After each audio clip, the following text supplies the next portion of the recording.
sitten yössä valvottiin Kolmostien liikennettä ja selviteltiin ravintolaillan jälkipyykkiä. Ei muuta kuin poliisin matkaa.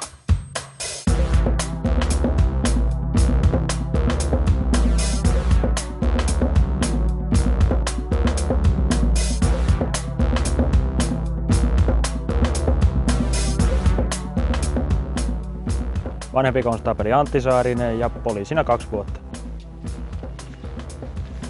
Vanhempi konstaapeli Matti Pesonen, poliisina 5,5 vuotta.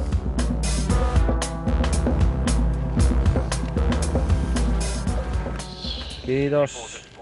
Ajokorttia sitten vilkastas. Onko takapenkiltäkin puhaltaa? Ei kyllä nyt takapenkiltä enää puhallella muuta kuin sinne kaljapulloon vaan. Joo, on nyt kuulla. ST1 oli auto. Niin, semmoiset se tunnistettiin, ei takapuolella. Mä en tiedä nähtiinkö mä ihan oikein, kun se oli niin likäinen. Joo, selvä. Me ilmoitellaan tuohon Nokian partiolle, että siellä on semmoinen. Siinä seisoo, mistä sisään mennään. Kun siellä on käyty nyt monta kertaa. Niin on joo, mitä on lehdissä lukenut. Niin. Joo. Jos tästä joku yllätetään itseteosta, niin... Reluudehan tämä on, mutta... Morjesta! Ootteko ihan taukoa viettämässä vai? Joo, meille tuli vaan ilmoitus, että täällä oli auto tosiaan pihassa, että tässä on vaan ollut näitä murtautumisia tähän kioskiin, niin tultiin tarkistamaan, että millä asioilla täällä liikutaan. Kortti on voimassa. Kaikki kunnossa. Lähimmän partion periaatteella tässäkin toimitaan, että Nokialta on ollut turhan pitkä matka tänne. Käytiin hoitamassa tämmöinen tehtävä. Joo, seistään tosiaan valtatie 3 varrella ja tää meille aiheuttaa aika paljon liikennetehtäviä päivittäin. Ohikulkuliikenteen on varsinkin loma-aikaan aika kovaa, että välillä onnettomuuksiakin aika paljon. Niin kuin 75% varmaan meidän työstäni liikennetehtäviä.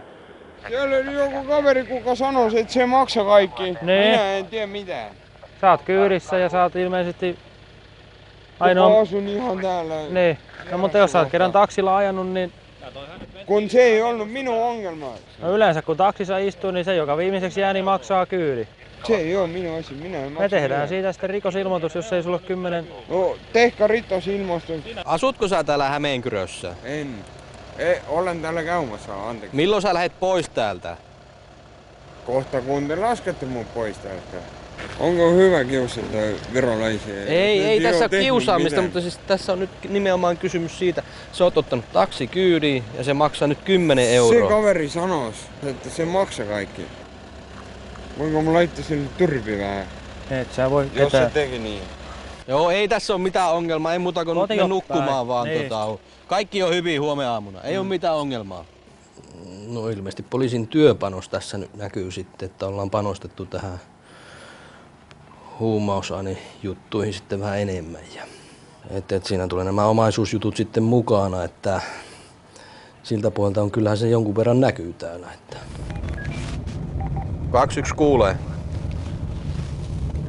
Eikö meistä matkahuollon ikkarilla, niin itsenäisyyden katoneen ohjassa, niin tappelu. Morjens. Mitäs sitä tapahtuu? Huumori ei ollut kohdalla. No niinpä tietenkin. Tunsitko sä niitä? No mistä helvetistä mä en tunnu? Sen takia mä kysyinkin, että... No niin, no. En tunnu. Joo. Niin, rekkarin sai ylähän. No niin. Huuli oikein, mutta ei mitään Ja rahat ne vei, koska lompakko putos tohon ja joku 50, 60, 70 euroa.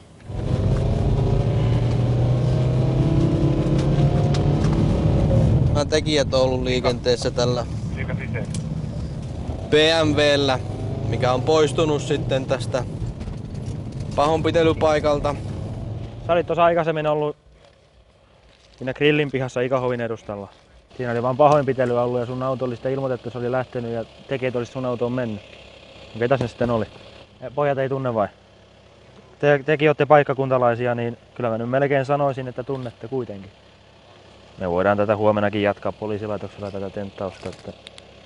Sä et siinä mukana ollut? En mä oo mitään. Sä oot vaan kuskannut heitä. Mä oon ollut vaan ihan niinku ratin takana koko ehtoon vaan. Joo. Niin. Selvä.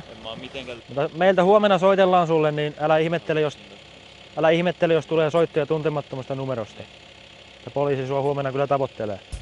Ja koita muistella, mitä tapahtui. Ja ketä oli kyydissä. Eikö?